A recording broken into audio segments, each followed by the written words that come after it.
اعوذ باللہ السمیع العلیم من الشیطان اللعین الرجیم بسم اللہ الرحمن الرحیم وبہ نستعین وهو خیر الناصر والمعین الحمد لأہلہ والصلاة والسلام والتحیۃ والاکرام علی اہلہا اما بعد۔ پروگرام معرف ایمان کی چوتھی نشست کے ساتھ حاضر خدمت ہوں۔ سابقہ نشست میں علم اور معرفت کو موضوع سخن بنایا گیا تھا اور ہماری گفتگو اس مرحلے تک پہنچی تھی کہ ہم جس کو جو مانتے ہیں اللہ کی وجہ سے مانتے ہیں۔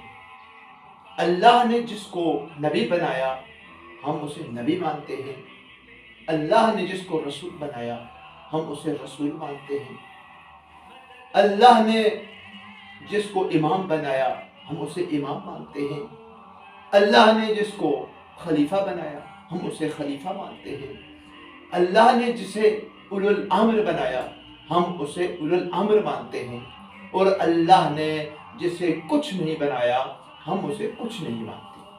معرفت کا یہ معیار ہم نے خود اپنے طرف سے نہیں بنایا، بلکہ یہ معیار مولائے کائنات امیر المومنین حضرت علی ابن ابی طالب علیہ السلام نے ہمیں دیا ہے۔ نہج البلاغہ کے پہلے ہی خطبے میں مولائے کائنات امیر المومنین حضرت علی ابن ابی طالب علیہ السلام کا یہ ارشاد موجود ہے کہ اول الدین معرفتہ وکمال معرفتہ التصدیق بہ وکمال التصدیق بہ توحیدہ وکمال توحیدہ الاخلاص لہ۔ مولا فرماتے ہیں کہ دین کا آغاز اللہ کی معرفت سے ہے، اور معرفت اس وقت تک کامل نہیں ہو سکتی جب تک عقیدہ اور عمل کے ذریعے اس کی تصدیق نہ ہو جائے، اور تصدیق اس وقت تک کامل نہیں ہو سکتی جب تک اللہ کی وحدانیت پر ایمان نہ لایا جائے، جب تک یہ دل اللہ تبارک و تعالیٰ کی ذات کے لیے خالص نہ ہو جائے اس وقت تک اللہ کی توحید کامل نہیں ہو سکتی۔ ہر غیر اللہ کی محبت سے اپنے دل کو پاک کرے، وہ غیر اللہ چاہے ذات کے اعتبار سے ہو، چاہے وہ صفات کے اعتبار سے ہو، چاہے وہ اطاعت کے اعتبار سے ہو، اللہ کی ذات میں کسی کو شریک نہ بنایا جائے، اللہ کی صفات میں کسی کو اس کا شریک نہ بنایا جائے، اللہ کی اطاعت میں کسی کو اس کا شریک نہ بنایا جائے۔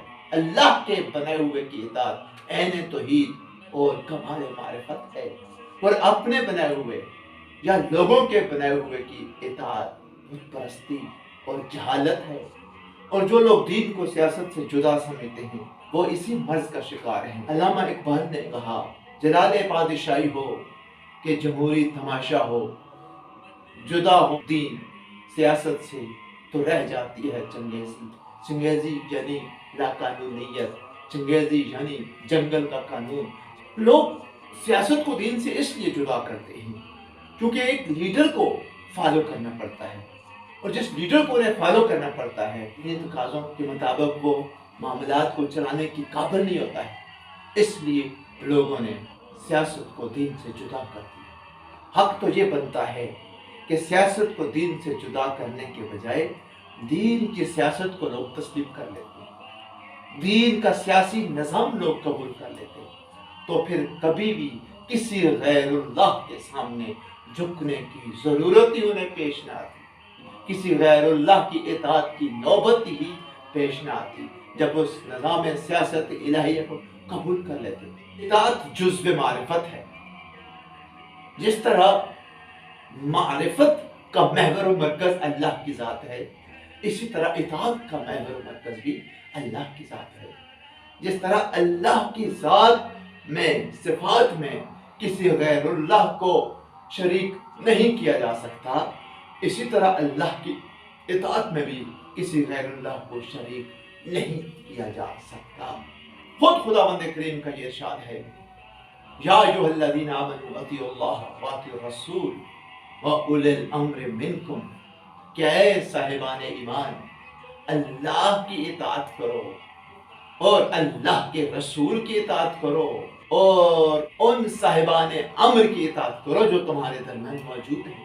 یہ حکم اطاعت اللہ دے رہا ہے، اللہ اپنی اطاعت کا حکم دے رہا ہے، اللہ رسول کی اطاعت کا حکم دے رہا ہے، اللہ اولو الامر کی اطاعت کا حکم دے رہا ہے۔ اللہ کی اطاعت اللہ کی عبادت ہے، اللہ کی بندگی ہے، اور اسی طرح رسول کی اطاعت بھی اللہ کی عبادت ہے، اللہ کی بندگی ہے، کیونکہ رسول کی اطاعت کا حکم اللہ دے رہا ہے۔ جس کے حکم پر عمل کرتے ہوئے ہم رسول کی اطاعت کریں گے تو اس کی عبادت کرتے ہیں۔ رسول کی اطاعت بھی اللہ کی عبادت ہے، اور اسی طرح صاحبان امر کی اطاعت بھی اللہ کی عبادت اور بندگی ہے، کیونکہ یہ حکم اطاعت اللہ کی طرف سے ہے۔ بس جس کی اطاعت کا اللہ حکم دے اسے بناتا بھی وہ خود ہے۔ اپنے بنے ہوئے کے آگے جھکنے کا نام اللہ کی عبادت نہیں ہوتا، بت پرستی ہوتی ہے۔ اور اللہ کا بنایا ہوا کون ہے یہ بتانا پیغمبر گرامی کی ذمہ داری ہے۔ پیغمبر کے خطبے کے یہ الفاظ ہیں کہ لوگوں، اللہ نے علی کو تمہارا مولا بنا دیا ہے۔ پیغمبر کے خطبے کے یہ الفاظ موجود ہیں کہ من کنت مولا ہو فہذا علی مولا، جس کا میں مولا ہوں اس کا علی مولا ہے۔ اللہ کا حکم ہوا تھا ایھا الرسول بلغ ما انزل الیک من ربک وان لم تفعل فما بلغت رسالتہ واللہ یعصمک من الناس۔ اے میرا حبیب، لوگوں تک وہ پیغام پہنچا دو جس کے پہنچانے کا تجھے حکم دیا گیا ہے۔ اگر یہ کام نہ کیا تو پھر گویا تم نے اپنی تبلیغ کا کوئی کام کیا ہی نہیں۔ پھر پیغمبر نے میدان غدیر قوم میں سب لوگوں کو جمع کیا، خطبہ ارشاد فرمایا اور یہ اعلان کیا کہ ایھا الناس، اے لوگو، اللہ نے اپنا نہیں کہا کہ میں، اللہ نے علی کو تمہارا مولا بنا دیا ہے، اور فمن کنت مولا ہو فہذا علی مولا، اور جس کا میں مولا ہوں اس کا علی مولا ہے۔ کہ انا صراط اللہ المستقیم، میں اللہ کی صراط مستقیم ہوں۔ الذی امرکم باتباعہ، میں وہ صراط مستقیم ہوں کہ جس کی اتباع کا تمہیں حکم دیا گیا ہے۔ ثم علی من بعدی، پھر میرے بعد وہ صراط مستقیم علی ہے۔ ثم ولدی من صلبہ، اور علی کے بعد میری وہ اولاد جو صلب علی سے ہے، وہ صراط مستقیم ہے۔ اور صراط مستقیم کا یہ سلسلہ قیامت تک چلے گا، یہ رکنے والا سلسلہ نہیں ہے۔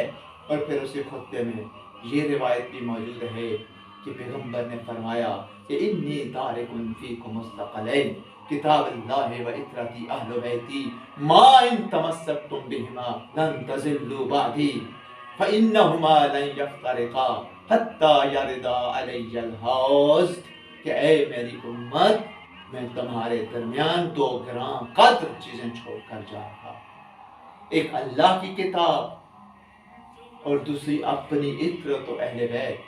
تم جب تک ان دونوں سے متمسک رہو گے، ما ان تمسکتم بہما لن تضلوا بعدی، میں اس بات کی ضمانت دیتا ہوں کہ تم کبھی بھی ہرگز میرے بعد گمراہ نہیں ہوگے، اور یہ دونوں آپس میں کبھی بھی جدا ہونے والے نہیں ہیں۔ فَإِنَّهُمَا لَن يَفْتَرِقَا حَتَّى يَرِدَا عَلَيَّ الْحَوْض، اور یہ دونوں ایک دوسرے سے کبھی بھی جدا نہ ہوں گے یہاں تک کہ یہ حوض پر دونوں اکٹھے میرے پاس پہنچیں گے۔ بس امت کا کام یہ ہے کہ قرآن و اہل بیت کے دامن سے وابستہ ہو جائے، تو اسی وابستگی میں امت کی نجات کی ضمانت اللہ کے رسول نے دے رکھی ہے۔ اللہ تبارک و تعالیٰ کی بارگاہ میں دعا ہے اس مختصر سی کاوش کو اپنی بارگاہ میں قبول کریں۔